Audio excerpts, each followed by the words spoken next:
What's up, YouTube? I gotta get you guys caught up from the last video. A few different things have happened. Things have moved around that I didn't video. So, get you caught up.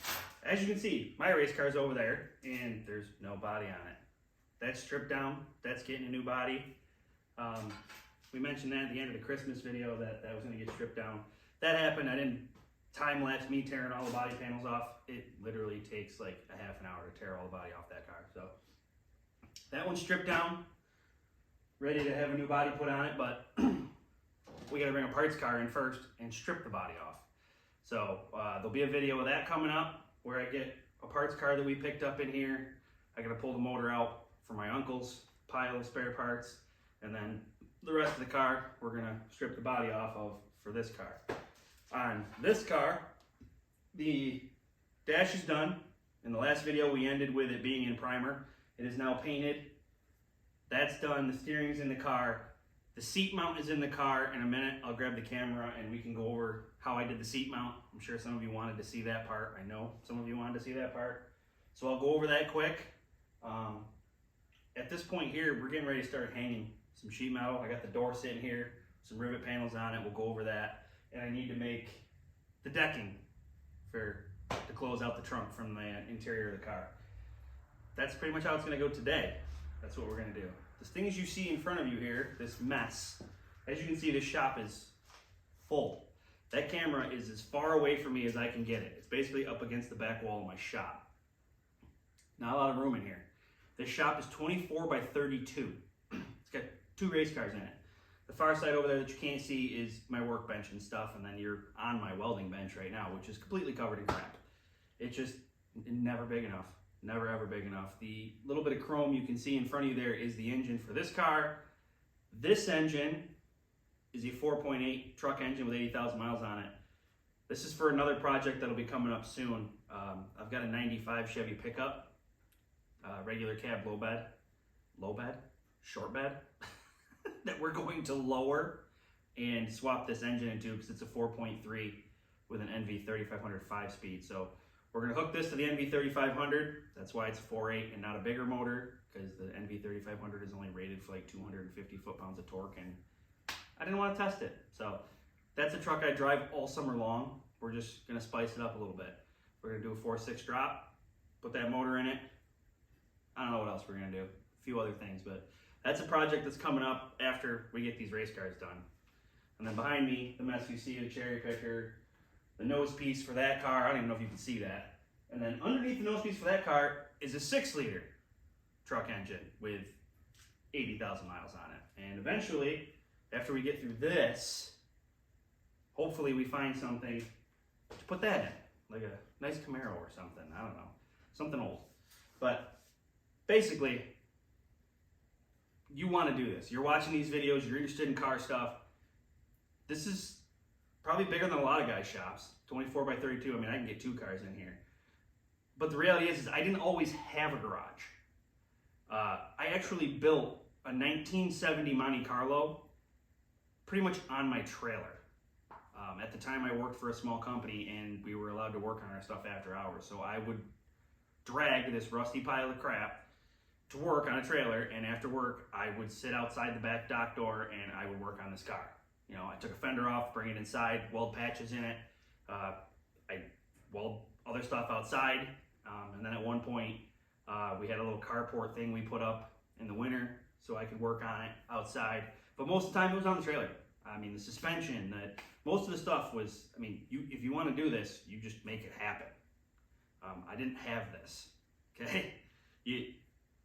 I'll show you a picture of the Monte Carlo so you can see what that thing looked like. I gotta see if I got a beginner before picture and an after picture of what I did without a garage. So if you want to do it, you just do it. You just got to have the willpower and you just do it. I didn't have hardly anything. I borrowed people's tools. I borrowed welders. I borrowed what I had to have to get the job done when I needed to do it. So as you can see, this place is a disaster area. You don't totally get to see it when I got the camera right up on top of what I'm working on. It looks like I got this nice big work area. I do not. I'm tripping over stuff all day long. But this is what I love to do. So let's get to work.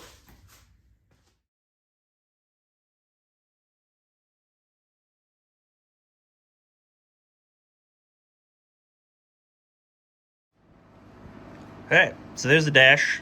It's pretty, right? All done, all painted up. See the steering stuff's all in there, all mounted up, seats in here. We were going to talk about this seat mount. So this is the mount that comes with the Dickinson cage kit. I'm right on top of it because I'm in the car here, but everybody has their own preference for the belts they like. I like wraparound for the shoulder and bolt in for everything else. The driver of this car is not a big guy. So as you can see, this seat is way forward and it's pretty high up off the floor. My seat is back here and it's down a little bit lower. So Larry sends you the mount for the seat and you're gonna have to modify it, build it, you know, do what you have to do for your driver. If your driver's a big guy, well, then you're gonna have your seat as low as you can possibly get it. So like I've got this one, I could have went and put the bars under the seat instead of beside the seat and mounted the, you know, the seat up on top of it. Because this guy's not real big. But if you had a big guy and you had this thing back here and you had that seat basically on the floor, this would work as well on the outside because you could still bolt through the outside like this one here is through the outside. Most rule books require 6 3/8 bolts. Most books that I've read anyways. There's 2, I've got 2 mounts through the side here, but then there's another mount under here. There's a piece of angle that I ran across. That wasn't part of the kit. That was angle I had here. And it's actually bolted through 2 holes that were already in this seat from the factory for mounting. So there's 2 in the back underneath the seat pad. There's 2 here, 2 here, and then there's 2 on the back, 1 here. And this is the mount that Larry sends. There's a plate back there. I had to bend the plate a little bit to fit the contour of the back of the seat, but that's what you got, right? Yeah, I had measurements for this seat from the guy who's buying this car. Already has a race car, so he was able to just take some measurements from the pedals back, up from the floor, or from the steering column back, so we were able to figure out where to put the seat. But yeah, not super complicated, really. Seat mount from Larry, welds in. Yeah, seat belts.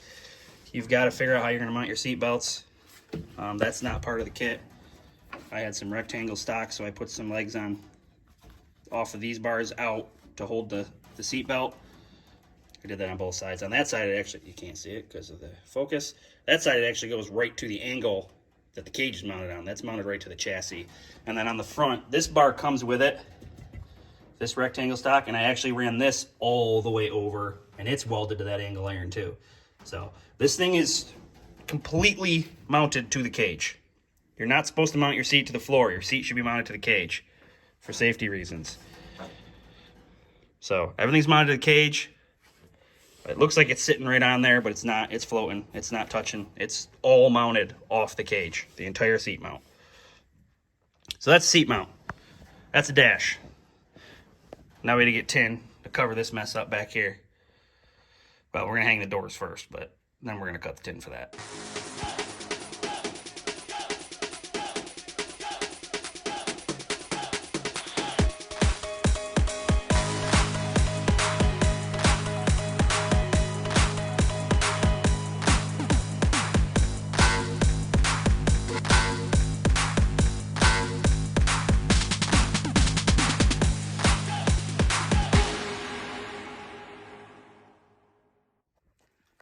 All right, so in that time lapse, you've seen me hit it with my hand a few times.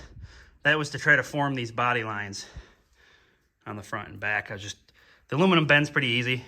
You just give it a couple whacks and you can kind of form the body line. If you were really paying attention, you noticed that I drilled, riveted. I didn't just take the drill and go crazy down the side of the car. There is a reason for that. If you get going crazy with the drill down the side of the car, you'll end up getting a wavy panel that doesn't sit nice and flat and contour to the side of the car. As you can see, we got a little bit of a gap right here. When I drill through the door here, it hits the inside door jamb. I probably should have riveted all the way down this panel while it was on the floor and then put it on the car. Same thing happens in the front. When you're drilling through the fender side, actually, you'll hit part of the inner fender in a couple of spots. But if you take your time and go one at a time, you can see it's laying pretty flat other than like right there. It's laying pretty flat all the way down the side of the car. Why didn't I go all the way to the bottom? Because I use 5-star racing bodies, side skirts that come up, about this high or so. So, yeah, when I put the side skirt on, that'll get rivets there. The side skirt goes all the way down the side here. I do that on both sides. So we stop a little short because it actually overlaps a little bit. That way you don't have a weird gap in the door.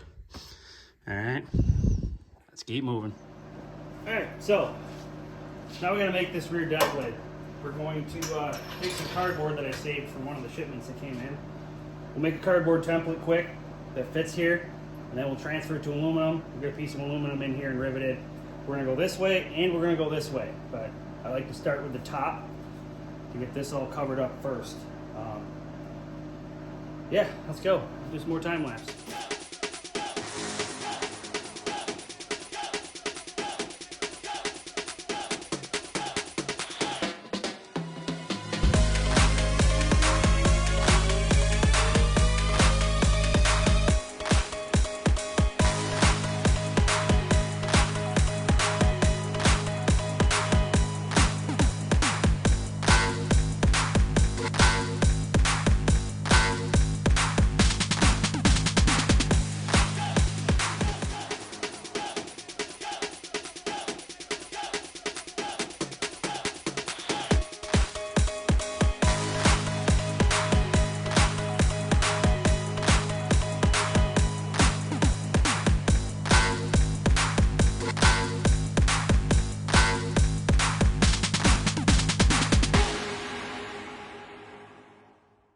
All right, we got a couple Clecos in here holding it in. You can see we got the basic shape in here to cover that piece up. In here, we got to bend this front edge.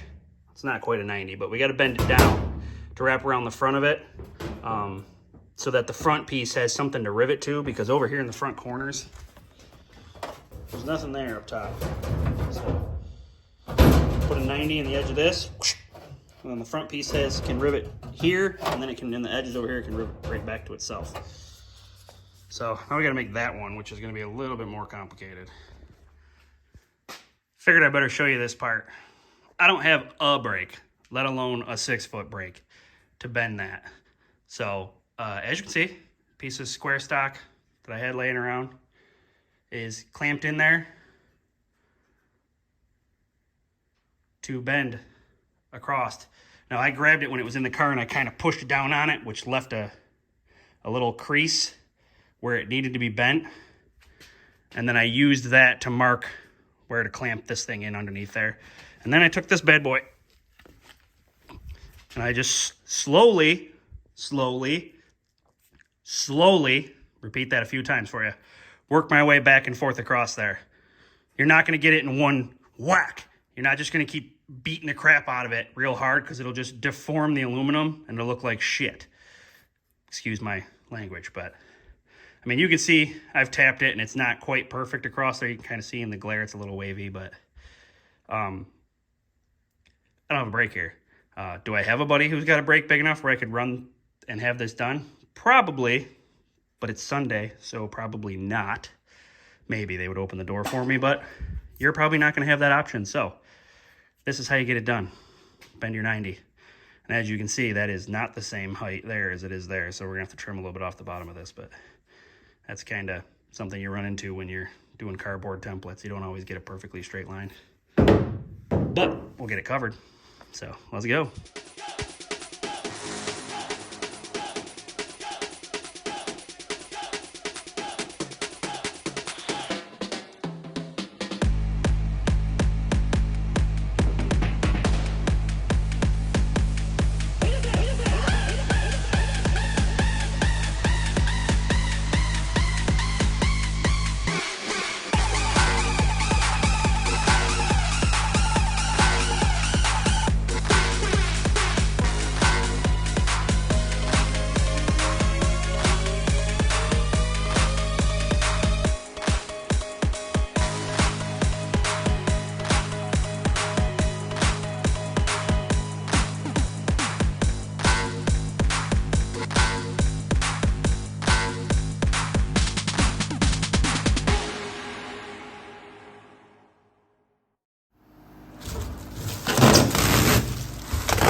marks from being in storage. A little piece of plastic there, still there.